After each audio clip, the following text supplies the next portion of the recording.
At dahil sa Enhanced Defense Cooperation Agreement o EDCA, dadagdagan ang dahilan ng mga militante para magprotesta. Kinwestiyon din ni Senador Miriam Defensor Santiago kung bakit hindi dumaan sa Senado ang kasunduan. Saksi si Steve Dailisa. Borsahan nilang itinulak ang barbed wire na harang sa Mendiola Peace Arch. Kahit pa nga masugatan, makalampag lang ang gate na ito patungong Malacanang at ang mga kalasag ng nagdatingang pulis kanila ring tinapatan. Ginigit lang po natin yung nararapat at sana po hindi naman maging masuspend yung konstitusyon at yung demokratikong karapatan dahil lang dumating yung presidente ng Amerika. Huwag lang silang maninira. Gamit, siyempre government property yan eh. Okay lang, walang magugulo.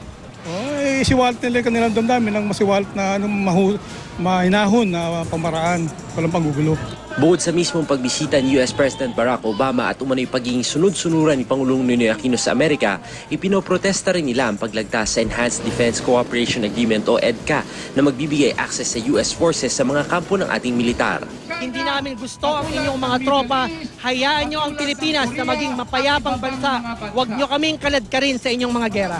Para lang may pangregalo siya kay Obama, pinilit ang isang kasunduang lalabag sa ating soberanya at saligang batas. Lalabanan po namin ang kasunduang ito hanggang sa Korte Suprema at sa kalsada. Maging si Senador Miriam Defensor Santiago na chairperson ng Committee on Foreign Relations, sinabing unfair surprise ang paglagdas sa EDCA, lalo pat kahati ng presidente ang Senado sa paggawa ng mga treaty o kasunduang pinapasok ng ating bansa. Dapat daw pinaaprubahan sa Senado ang EDCA. Sabi naman ng Defense Department, hindi raw bago kundi implementing agreement ang EDCA na magpapatupad sa Visiting Forces Agreement at ng Mutual Defense Treaty kung saan napagkasunduan ang pagsuporta ng Amerika at Pilipinas sa isa't isa kung may sumalakay na ibang bansa.